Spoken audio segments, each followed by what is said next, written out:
I'm aware that I've completely broken every sewing rule in the past 20 minutes.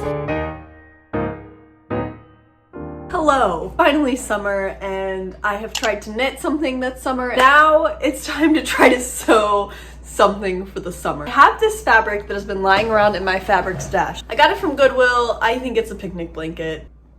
I think it would be the cutest little set. So in this video, we are going to try to make the short. I have purchased this pattern and we're going to try to attempt. I don't know how this will go because this says to use linen, lightweight denim, or twill. For a swishy glamorous look, use silk. This is clearly not silk. After completely ignoring everything the pattern said about fabric choice, I moved on to unfolding the pattern, tracing it onto some tracing paper. Someone please tell me why I decided to do this with my fabric chalk instead of just a normal pin. I have no idea. Anyways, once I got all the pieces cut out, I could pin it onto the actual fabric. I had to be a little bit more careful than I usually am because I wanted the patterns to match up, so I actually pinned the top of the fabric and then cut out all my pieces. So here are all the pieces all cut out. I didn't end up using the interfacing pieces, but more on that later. Hello, we have all of the pattern pieces cut out. First things first, front piece actually has 3 panels and the pocket piece is a monstrosity. It's huge. And the reason it's so big is that it folds up to create the pocket. Then it connects somehow to this piece to make the front of the shorts. I'm not sure how yet, but we'll figure it out. The first thing you do is connect the pocket to the side front of the short and then just run that through your sewing machine. Make sure to finish and press that seam. And then you do some origami. I'm gonna let the other BB tell you about that. Let me show you. So this is the seam that I just made. And what we're gonna do is flip this. And then this flips up here. And then when you turn that around, it's a pocket. That makes sense. It took me so long. It took me so long to figure this out, okay? But this is the front of the shorts. This is it. I'm going to iron, do a basting stitch, and then do this again on the other panel on the other side of the short. So let's get to it. A few minutes later. Both of those pieces have pockets, and the next step is to attach this front piece so that you get this. Go ahead and do that again with this one, and then we'll have the front of shorts. I don't know. I know that I'm probably speaking too soon, but this has been so satisfying because I've only been working on this for not that long. It's not that this is necessarily easier than other things I've made, it's just so much instant gratification. Instant gratification comparatively. Let's get to that other one. A little longer than a few minutes later.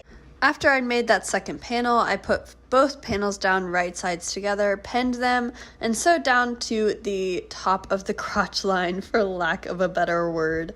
Once that was done, I was basically done for the day. After I finished that seam, I decided to stop. I am feeling so good about our shorts right now. Probably a little bit too overconfident. The next thing we're doing is the front facing. Yeah, so I'm gonna cut BB off right there because I didn't even use the facing. Yes, I spent this whole day creating facing, ironing, interfacing to it, and then creating a waistband. And yes, I also didn't use the waistband. Do you want to know why? Because I got confused. So instead, I made the back of the shorts and completely skipped those 2 steps. Yep, a little bit too overconfident is something I would say that was accurate. So today, we are going rogue. How this pattern is written has gotten me very confused. Befuzzled. One might even say. We're just gonna see if being chaotic works.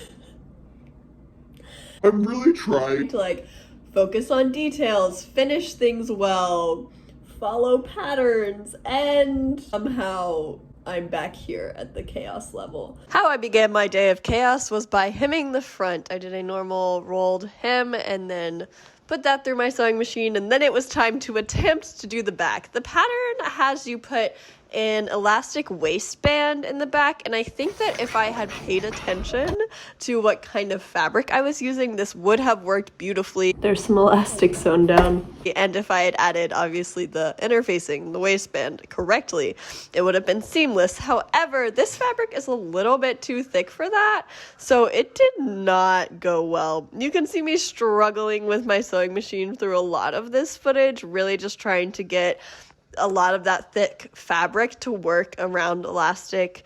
And even though my chaos method did eventually get it to attach to the waistband, I will let this BB explain why I undid everything. Here they are, and from the front, they are so freaking Cute. However, from the back, it's just... it looks a little bit like... I didn't know what I was doing. Which, to be fair, I didn't. It's just that this fabric is So thick. that it bunches in a very unflattering way. I'm gonna go to Joann's and see if they could help me. I've returned from my travel with the shorts, diaper in the back, a zipper, more white thread.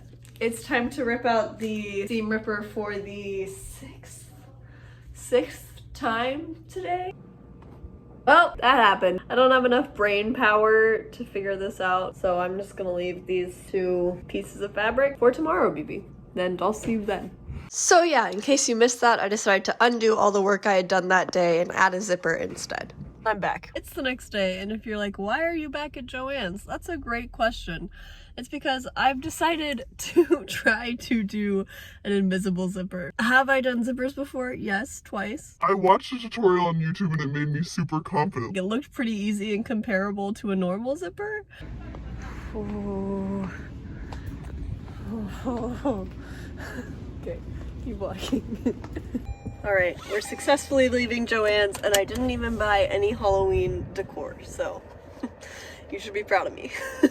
So without the elastic to make it fit, these shorts were about 4 inches too big, so I made 2 darts, each 1.5 inches, so that I would have an inch left for seam allowance. So here I am making those darts and running those through my machine.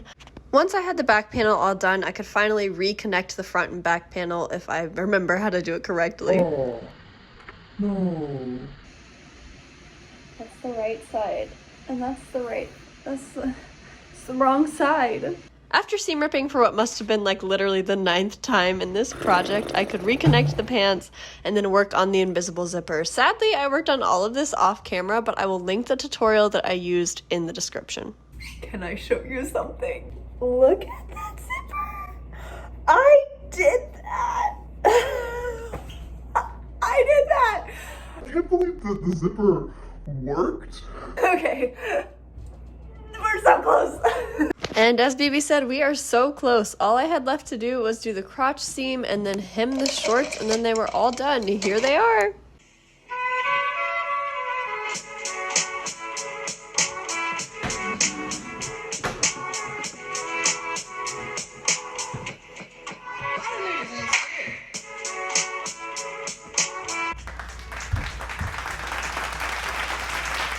They're done.